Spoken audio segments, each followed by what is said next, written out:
নিজেরা যদি নিজের ইজ্জতকে বুঝি না তাহলে কেউ বুঝবে না। আর নিজের সম্মানটা হলো সর্বশ্রেষ্ঠ।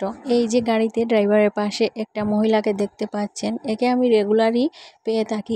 এত বাজে মহিলা। ও দেখুন ড্রাইভারের পাশ গিয়ে দাঁড়িয়ে আছে। চাইলে তো পিছন দিকেও সরে দাঁড়াতে পারতো, কিন্তু না, ও এখানেই বসে আছে। ওকে দেখলেই মনে হয় চরিত্রহীন।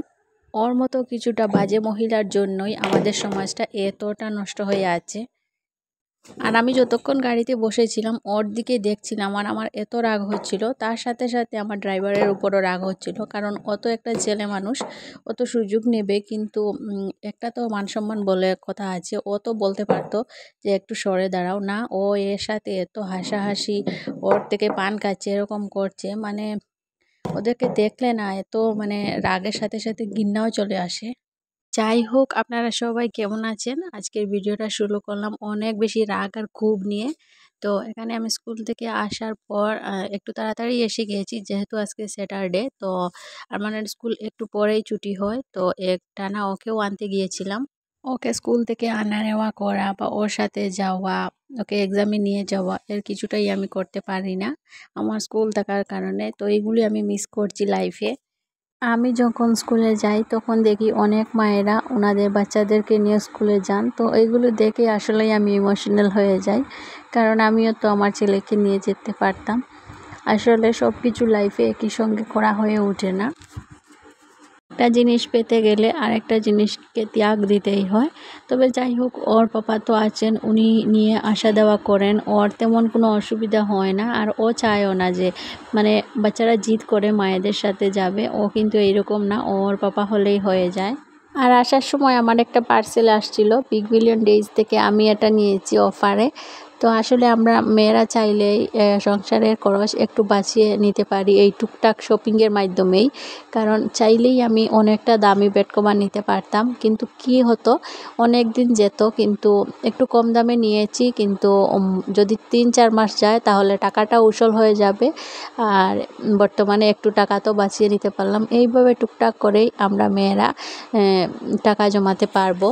আর আরেকটা বেনিফিট হলো, একটু কম দামে জিনিস কিনলে আমরা ঘন ঘন করে বদলাতে পারলাম। আর একটু দামি জিনিস কিনলে এটা দেখা যাবে খুব তাড়াতাড়ি নষ্ট হবে না, কিন্তু লং টাইম ইউজ করতে হবে।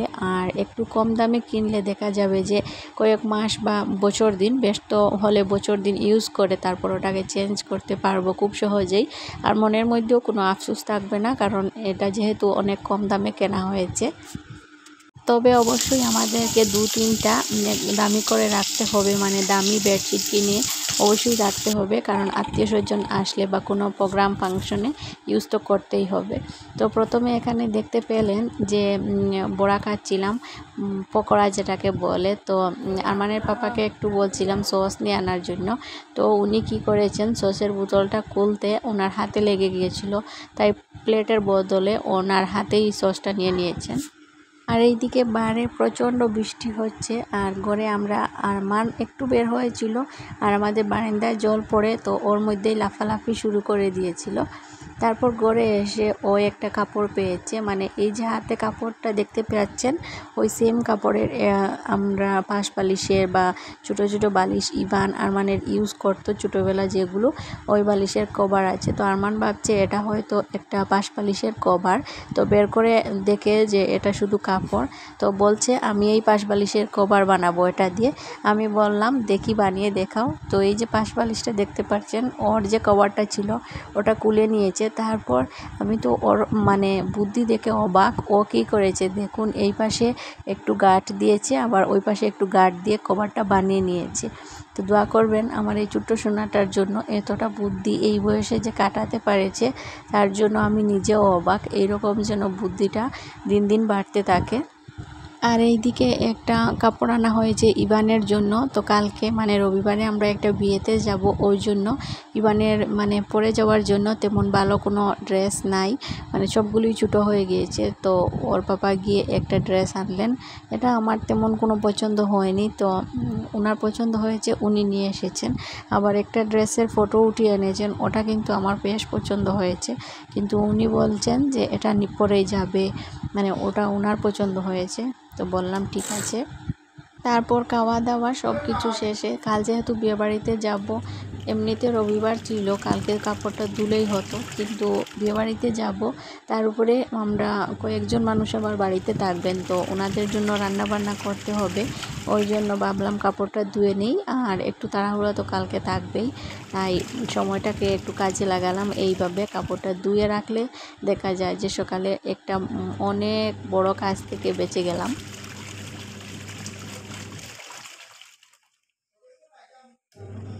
আর এইখানে দেখুন আরমান নাকি ওর ফ্রেন্ডের সাথে কথা বলছে, তো সাইকেল চালাবে বলছিল, হঠাৎই ঘরের মধ্যে সাইকেলটা উঠিয়ে রাখা হয়, আর ও যখনই বলে তখনই নামিয়ে দেওয়া হয় একটা বিশেষ কারণে।